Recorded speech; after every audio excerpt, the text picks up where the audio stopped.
Very tremendous good morning to my dear students. This is ST Public School.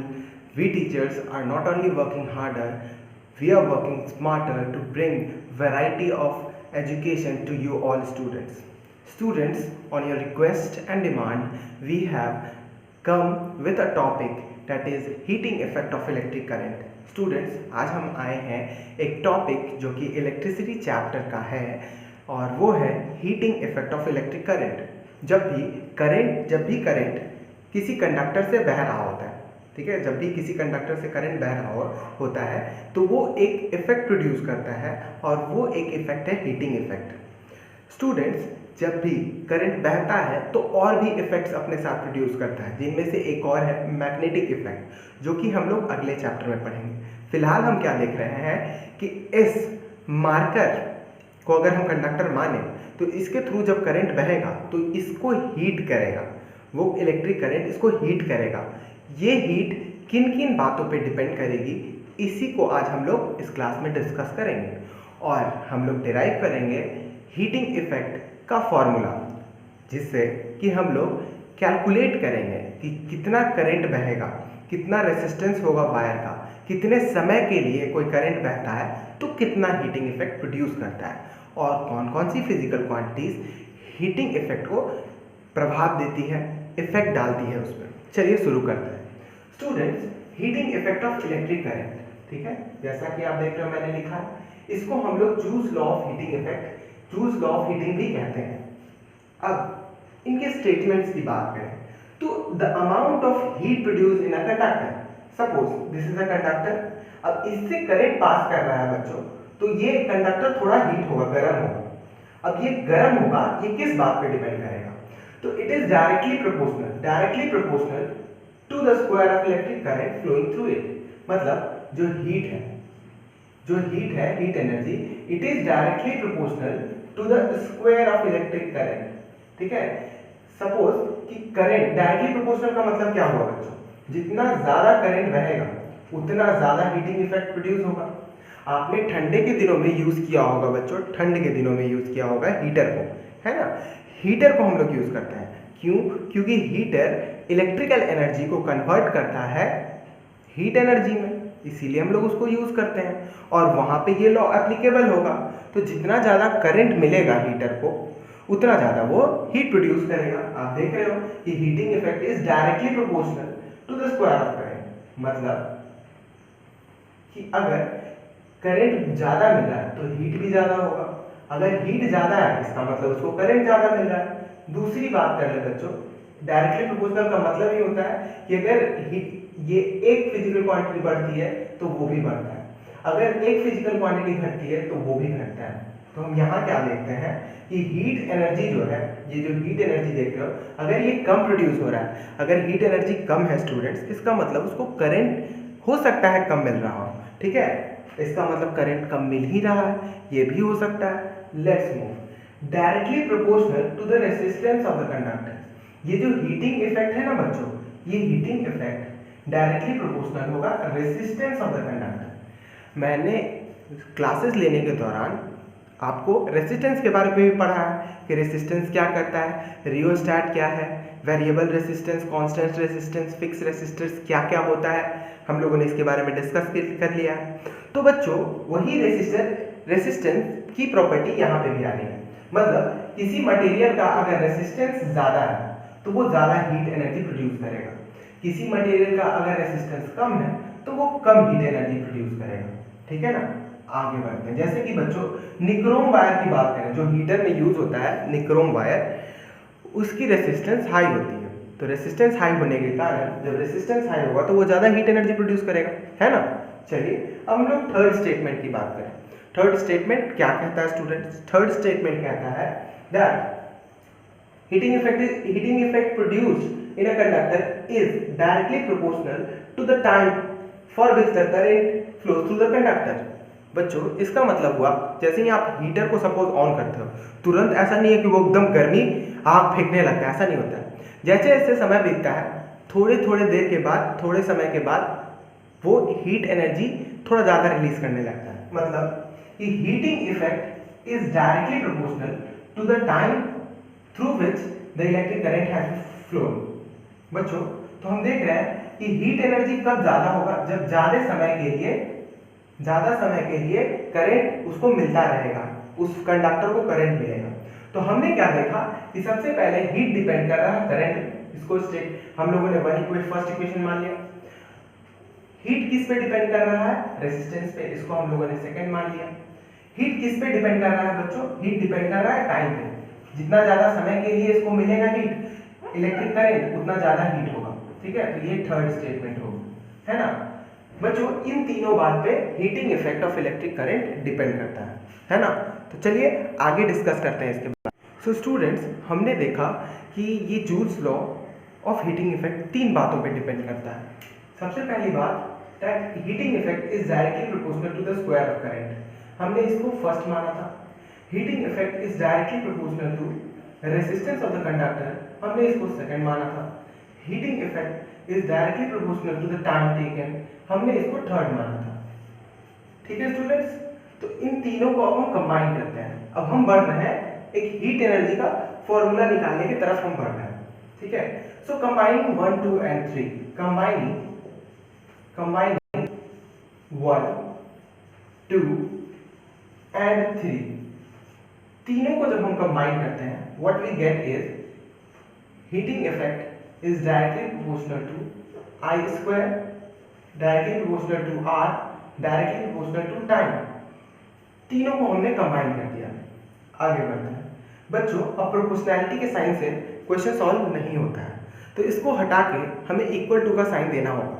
But remember students, अपने 9th में भी पढ़ रखा है कि प्रोपोर्शनैलिटी का साइन जब हटता है तो वो अपने जगह पे एक कांस्टेंट छोड़ के जाता है।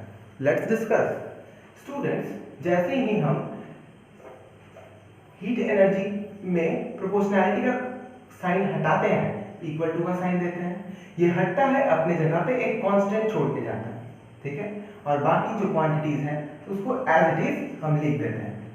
ठीक है स्टूडेंट्स, इस प्रोपोर्शनैलिटी कांस्टेंट की वैल्यू हम फिलहाल 1 मानते हैं।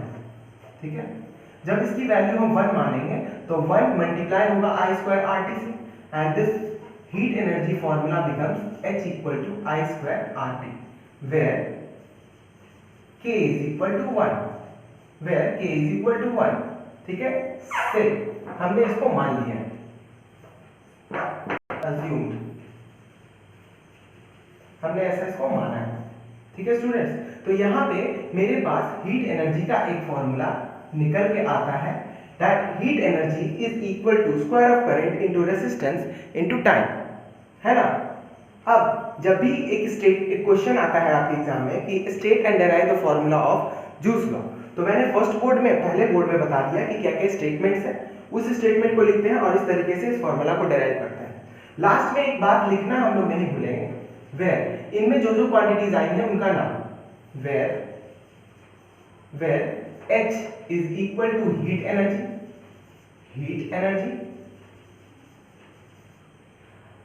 I is equal to current, R is equal to resistance, and T is equal to time। ठीक है स्टूडेंट्स, यहां पे K जो आया था, K was proportionality constant,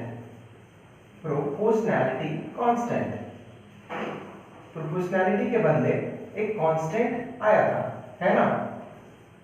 चलिए, तो ये फॉर्मूला हम लोगों ने डिराइव किया हीट एनर्जी का स्टूडेंट्स। अब इस हीट एनर्जी के इस फॉर्मूले से स्टूडेंट्स हम लोग और भी फॉर्मूले डिराइव करेंगे, और उन सारे फॉर्मूलों का यूज हम लोग न्यूमेरिकल्स में करेंगे, है ना। So now we will derive some other formulas of heat energy students. हमने अभी जस्ट डिराइव किया दैट हीट एनर्जी का फॉर्मूला होता है आई स्क्वायर आर टी। हमने ये मेन फॉर्मूला डिराइव कर दिया joules law of heating effect से। अब इस फॉर्मूले का यूज करके हम लोग कुछ और फॉर्मूला निकालेंगे। चलिए शुरू करते हैं स्टूडेंट्स। हमें पता है एज वी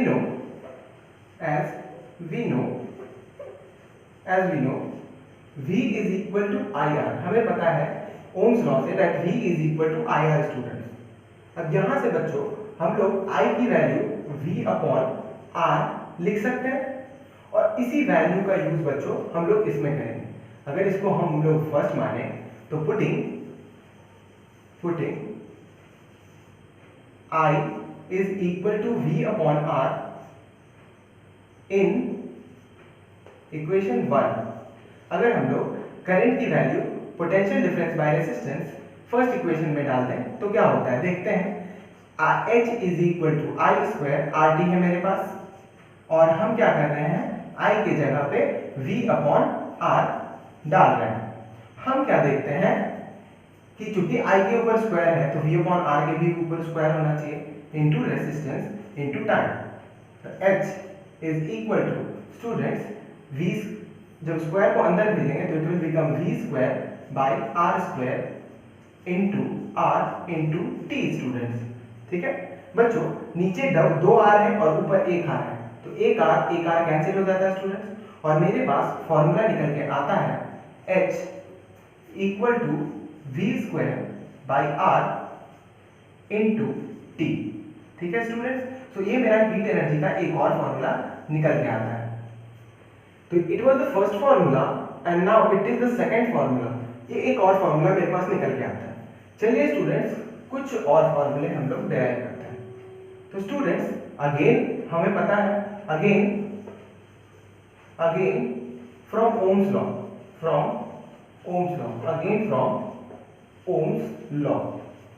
अगर ओम्स लॉ से हम लोग देखें तो V is equal to I R students. इस बार क्या करते हैं R को रिप्लेस करके हम लोग लिखते हैं, R को जब हम लोग यहीं पे छोड़ देंगे और I को इधर भेजेंगे तो it will become V upon I, और इसको इस समय R की वैल्यू हम लोग यहाँ पे रिप्लेस करेंगे। पुटिंग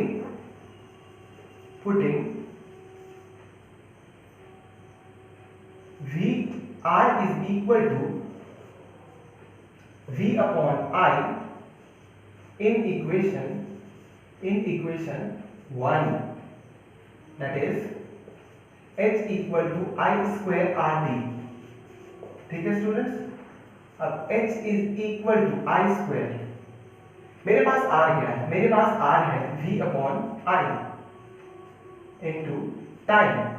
अब बच्चे आप देख सकते हो कि ऊपर 2i है मेरे पास, नीचे एक i है, एक i से एक i कैंसिल कर देते हैं, मेरे पास बचता है h equal to i v t and we can write it h is equal to v i t, है ना।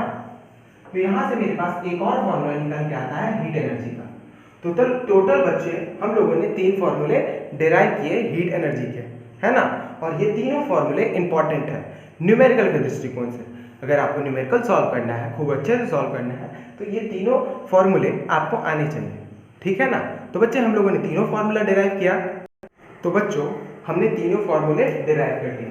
पहला फॉर्मूला हीट एनर्जी का, heat is equal to I square R T हमने रखा, निकाल लिया। दूसरा फॉर्मूला हमने निकाला H is equal to V square upon R into time. तीसरा फॉर्मूला बच्चे हम लोगों ने जाना H is equal to V I T. अब क्वेश्चन में क्या गिवन है, ठीक है, उस हिसाब से हम लोग तीनों में से कोई भी फॉर्मूला यूज करेंगे। अब आपका सवाल हो सकता है सर आपने 3 फॉर्मूला तो निकाल दिया और भी फॉर्मूले हो सकते हैं। तो बच्चे बिल्कुल और भी फॉर्मूले हो सकते हैं, जैसा कि मैंने करंट का फॉर्मूला और भी बता रखा है, current is equal to Q upon T. आप ये डाल के भी कोई एक नया फॉर्मूला बना सकते हो। करंट का एक और वैल्यू होता है एन बाई टी, ये भी डाल के आप निकाल सकते हो, ठीक है ना। तो अलग अलग रेसिस्टेंस के भी और फॉर्मूले होते हैं, तो अलग अलग फॉर्मूले डाल के आप इसमें अलग अलग फॉर्मूला निकाल सकते हो, बट वो आपका होमवर्क है ना। आगे बढ़ते हैं स्टूडेंट्स, तो इस पे हम लोग न्यूमेरिकल करेंगे, लेकिन नेक्स्ट क्लास में। आप खुद से ट्राई कीजिए। आई होप आप लोग इतने इंटेलिजेंट हैं कि आप लोग खुद से न्यूमेरिकल करने लगे। जो क्वेश्चन नहीं होगा, जो न्यूमेरिकल नहीं होगा, आप हमसे पूछिए। I will solve your doubt in the next video. Thank you very much. See you in the next video. Be happy, be safe, stay safe and stay healthy. Thank you very much.